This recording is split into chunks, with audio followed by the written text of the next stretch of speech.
The air in Plainfield, Wisconsin carries whispers that should have died with the winter of 1957. But some secrets refuse to stay, buried beneath frozen soil and decades of official silence. Tonight, we descend into a darkness so complete that even the FBI files remain redacted. A story where human flesh became fabric and madness wore the face of motherly love.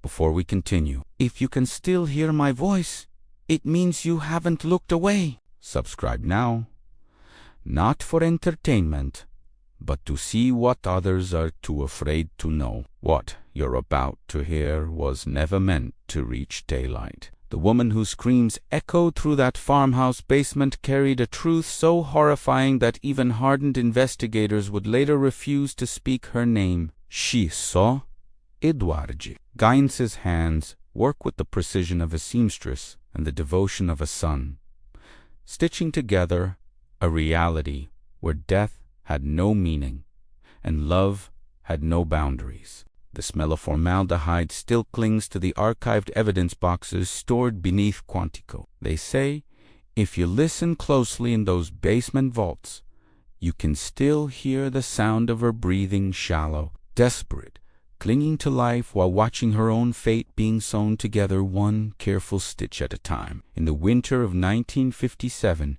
when snow fell like ash over the farmlands of central Wisconsin, the world believed they understood the limits of human depravity. The Cold War had shown us the clinical efficiency of state-sanctioned murder. The atomic programs at Los Alamos had revealed how science could birth unspeakable destruction. MK-Ultra experiments conducted in the sterile corridors of psychiatric institutions had demonstrated the malleability of human consciousness under extreme duress. But nothing, not the mass graves discovered in the aftermath of global conflict, not the classified footage from Nazi concentration camps, had prepared investigators for what they would find in the basement of a quiet farmhouse where a middle-aged man lived alone with his memories and his mother, his voice. The official reports speak of grave robbery and isolated incidents of violence. They catalogue the lampshades made of human skin,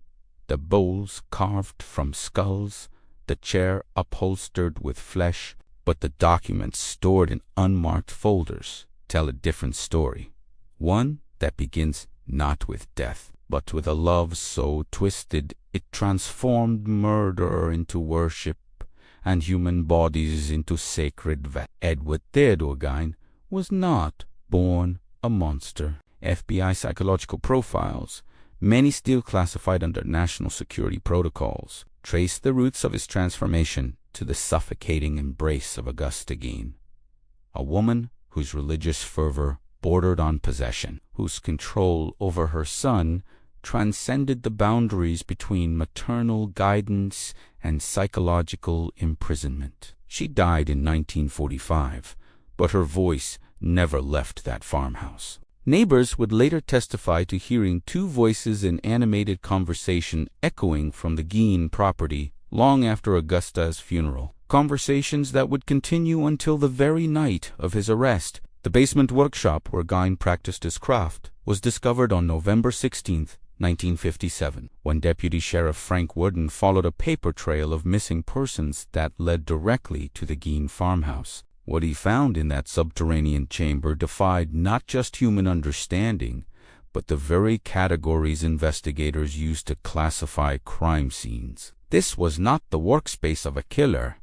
It was the studio of an artist whose medium was human flesh, whose inspiration was maternal devotion, and whose masterpiece would be a dress sewn from the faces of local women. But there was a witness, a survivor whose testimony was deemed too disturbing for public consumption, whose name was redacted from every official document, whose story was buried beneath layers of bureaucratic silence that extend far beyond standard criminal investigation protocols. She had been kept alive in that basement workshop for 3 weeks, 21 days during which she witnessed horrors so intimate that investigators who heard her words would later require extensive psychological counseling.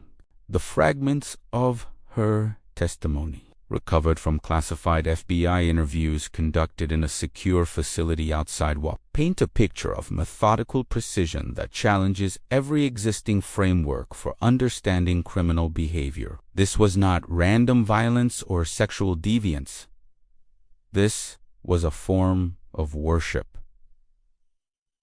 complete that it transcended the boundaries between victima and devotee, self and other, love and annihilation. Transcript, recovered FBI tape, November 18, 1957. Redacted audio. He called me mother while he worked. Said the dress needed to fit perfectly. Because special occasions require special clothes. The needle moved like he was embroidering Sunday church vestments. Gentle, careful, loving.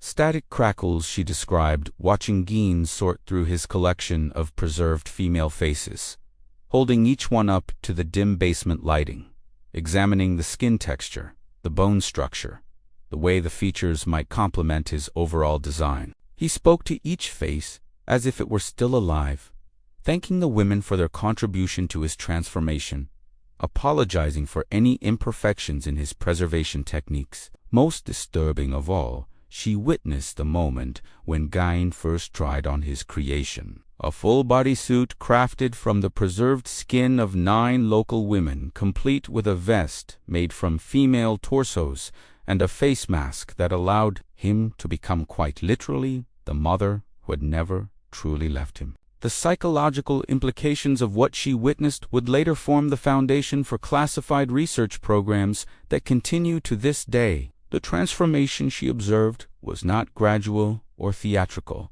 It was instant and complete. The moment Gein donned his human skin suit, his voice changed, his posture shifted, his entire personality reconfigured itself to match the maternal figure who had dominated his psyche for decades. He moved with feminine grace, spoke in Augusta's distinctive cadence, even hummed the same lullabies she had sung during his childhood. But this was not simple mimicry or performative behavior. According to the surviving witness, Gein genuinely believed he had become his mother, not just in appearance, but in essence. He would spend hours in front of a cracked basement mirror, adjusting the fit of his skin garments, practicing facial expressions, perfecting the illusion of complete transformation. If you're still here, it means you're one of the few who search for truth in the dark. Subscribe,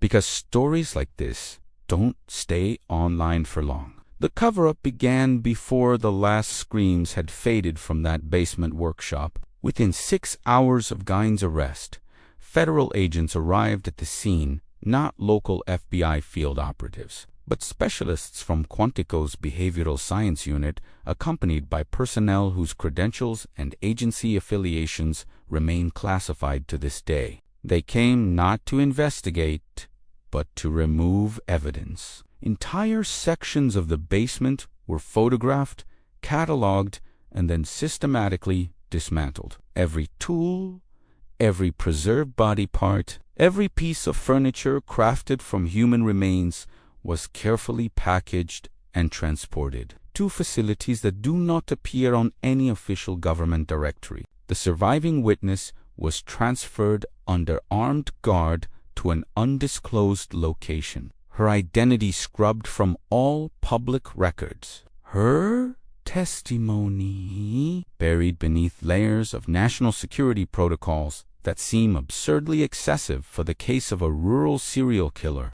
But why? What could possibly justify the federal government's intense interest in the psychological breakdown of a Wisconsin farmer? The answer lies not in what Gein did, but in how his methods intersected with concurrent psychological research programs being conducted by intelligence agencies desperate to understand the mechanics of human conditioning and behavioral modification.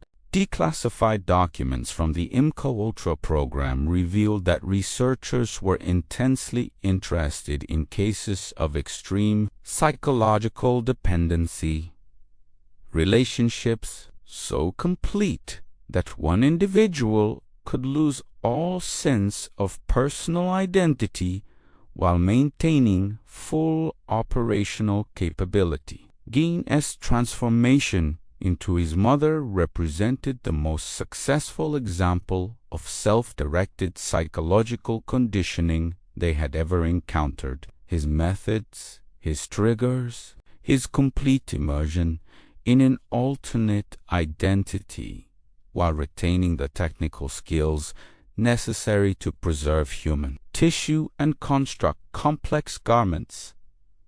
All of this represented invaluable data for programs designed to create deep cover operatives capable of sustained identity assumption. Classified Memos, Central Intelligence Agency, December 3, 1957. Subject S demonstrated ability to maintain alternate personality structure for extended periods while performing complex tasks suggests immediate applications for deep cover operations. Recommend urgent psychological evaluation and comprehensive behavioral analysis. Priority classification, Ultra.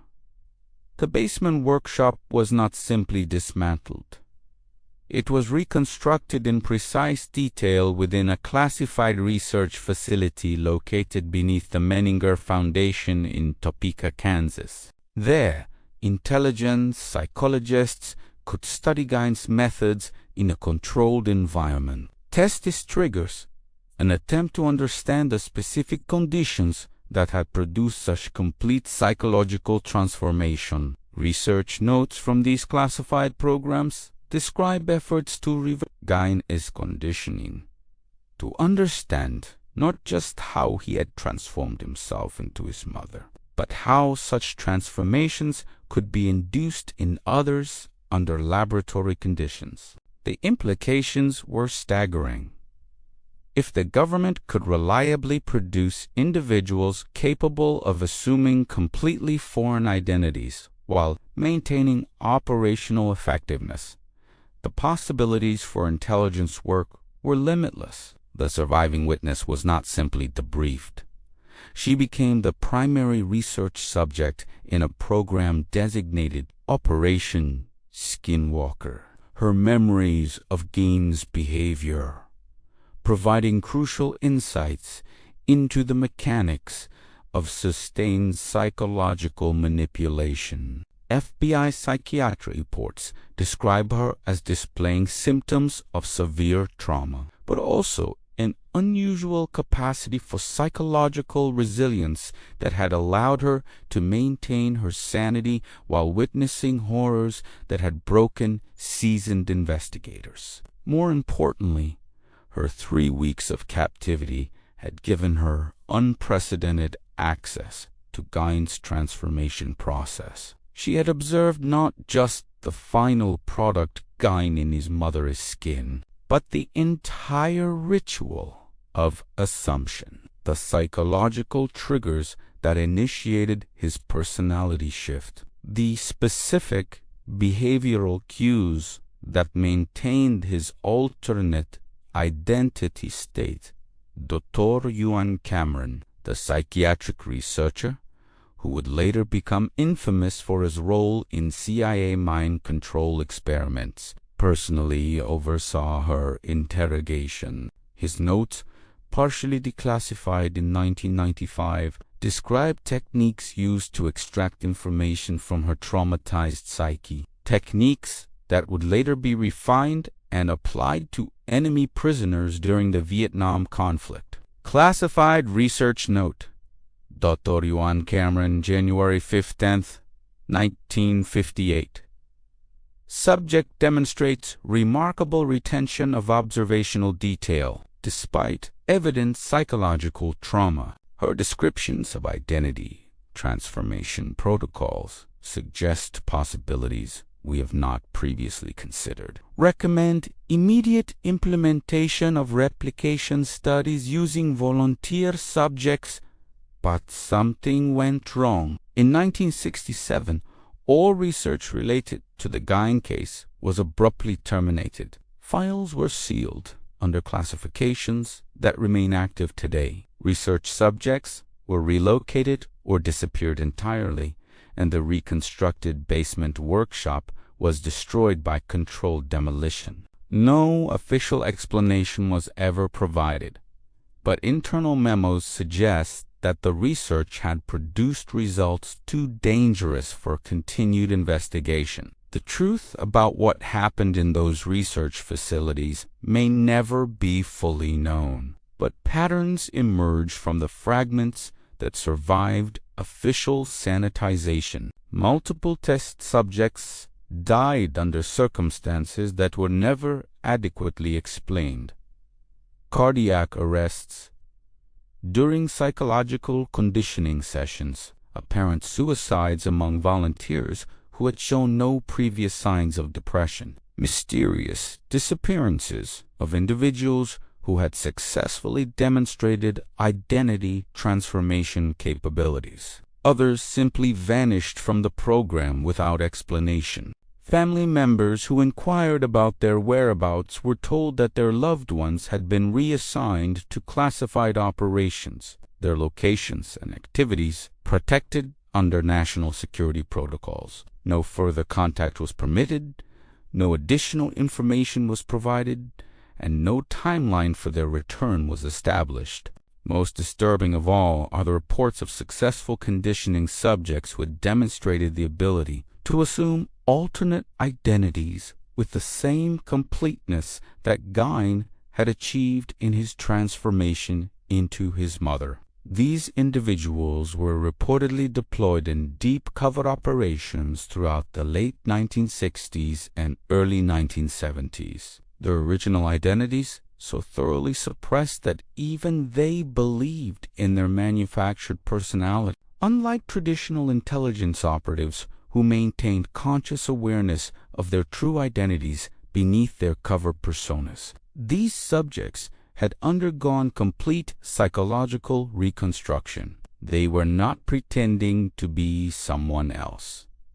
They had become someone else entirely, with authentic memories, genuine emotional responses, and behavioral patterns that could withstand the most sophisticated counterintelligence scrutiny. The surviving witness from Gein's basement workshop was last seen in February 1971, boarding a commercial flight from Chicago O'Hare to Las Vegas under an assumed name. Her FBI handler noted in his final report that she had expressed increasing concerns about being followed, complained of intrusive surveillance that she could never quite identify, and reported recurring dreams in which she could still hear the sound of Guinness sewing machine echoing through government facility corridors where she had been held for extended debriefing. She was found dead 3 weeks later in a motel room on the outskirts of Las Vegas,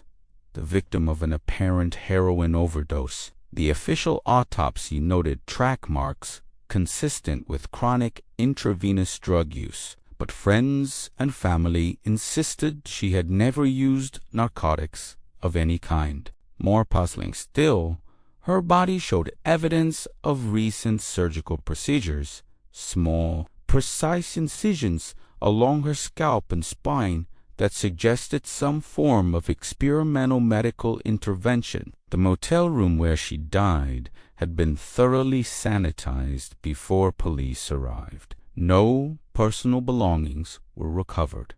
No identification was found, and no record existed of her registration under any name. The local coroner ruled the death accidental, but federal agents who appeared at the scene within hours of the body's discovery suggested that alternative explanations might be more appropriate for official reporting purposes.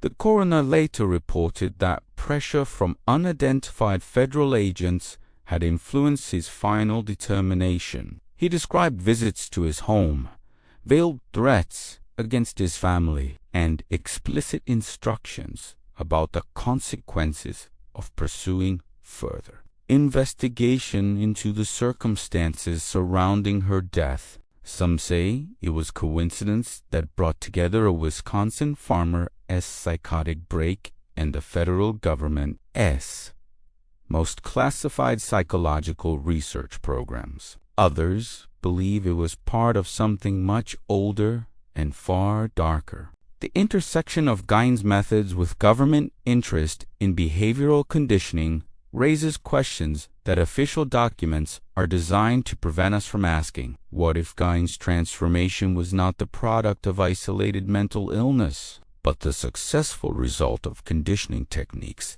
that had been tested and refined over decades in facilities that do not officially exist? What if his mother's psychological control represented not pathological parenting, but a form of systematic programming designed to produce exactly the kind of identity dissolution that intelligence agencies needed for their deepest cover operations? The farmhouse in Plainfield was demolished in March 1958, but the basement workshop had already been relocated to the classified facility in Kansas, where its secrets could be studied without public scrutiny. Every detail of Gein's preservation techniques was documented, analyzed, and improved upon. The psychological triggers that allowed him to maintain his alternate identity were mapped, codified, and incorporated into training protocols that would shape intelligence operations for decades to come. But the cost of such knowledge may have been higher than even classified budgets could accommodate. The research subjects who participated in these programs disappeared, not because the experiments failed, but because they succeeded too completely. The individuals who emerged from conditioning protocols were no longer the people who had entered. They were something else entirely, carrying within them the capacity for transformation that Gein had demonstrated, but directed toward purposes that would serve intelligence objectives rather than maternal devotion. Research documents describe subjects who could assume new identities with such completeness that they retained no conscious memory of their original selves. Unlike traditional deep cover operatives who maintained some level of psychological continuity with their true identities, these subjects underwent what research complete personality substitution, a process so thorough that the original individual effectively ceased to exist. The implications were both revolutionary and terrifying. Intelligence agencies had succeeded in creating human beings who could infiltrate any organization, assume any role, and maintain any cover identity indefinitely, because they genuinely believed they were whoever the operation required them to be. But such subjects could never be recalled, debriefed, or safely reintegrated into their original lives, because their original lives no longer existed in any meaningful psychological sense. The surviving witness who escaped from Gein's basement workshop carried with her not just the trauma of what she had endured, but the knowledge of what she had seen. Techniques of psychological manipulation that could transform any individual into someone else entirely. Her death in that Las Vegas motel room was not the tragic end of a survivor's story, but the systematic elimination of someone who possessed knowledge that could never be allowed to become public. The autopsy report, heavily redacted even in its classified version, describes physical evidence suggesting that her death was neither accidental nor bruising patterns inconsistent with typical drug overdose scenarios, chemical traces of substances not commonly found in street narcotics, and tissue damage indicating the use of sophisticated medical equipment in the hours before her death. Most telling of all, her brain tissue showed evidence of recent surgical intervention, microscopic scarring consistent with the implantation and subsequent removal of electronic monitoring devices. The technology described in these classified medical reports would not become available to civilian medical facilities for another 2 decades, suggesting that her final weeks were spent under a form of surveillance more invasive than even her handlers had officially acknowledged. The silence that surrounds the Gein case extends far beyond simple criminal investigation protocols. The federal classification of documents related to his psychological evaluation, the mysterious death of his surviving victim, the destruction of evidence that should have been preserved for criminal proceedings. All of this suggests a level of government interest that cannot be explained by academic curiosity about abnormal psychology. In the archives beneath Quantico, in the sealed vaults, where classified documents wait for declassification dates that may never arrive, the real story of Edward Gein continues to unfold. Not the story of a disturbed individual who killed local women to satisfy twisted fantasies, but the story of how human consciousness can be redirected and ultimately weaponized by those who understand the deepest mechanisms of psychological control. Share this before it disappears, and subscribe not to follow, but to remember, because some truths only survive when someone keeps them alive. The basement workshop where a Wisconsin farmer once sewed human skin into the shape of maternal love became the prototype for laboratories where intelligence agencies learned to sew human minds into whatever shapes their operations required. The techniques that allowed Gein to become his mother were refined, systematized, and deployed in service of national security objectives that remain classified to this day. The woman who survived those weeks of captivity in 1957 took with her to that Las Vegas motel room a secret that died with her. The knowledge that what she had witnessed was not the breakdown of a disturbed individual, but the successful implementation of conditioning techniques that would reshape intelligence operations for generations to come. Her death marked not the end of the Gein legacy, but its transformation from criminal pathology into classified technology. Today, somewhere in facilities that do not appear on any government organizational chart, the work continues. The methods Edward Gein pioneered in his basement workshop live on, refined by decades of research, enhanced by advances in neuroscience and behavioral psychology, and deployed in operations where the line between patriotism and pathologies has been erased by necessities and justified by national security. The farmhouse is gone now, demolished and forgotten. The basement workshop exists only in classified photographs and reconstructed models hidden in government facilities. But the techniques Edward Gein discovered in his obsessive love for his dead mother continue to serve purposes he never could have imagined, creating human beings tailored to specifications that would have made even him proud of the precision, the craft, the absolute devotion to transformation that his legacy represents. In the winter darkness of Wisconsin, when snow falls like ash over the ground where that farmhouse once stood, some say you can still hear the sound of sewing, the methodical rhythm of needle through fabric, creating something new from something that once lived and breathed and dreamed of freedom. But now it's not just one man working alone in his basement workshop.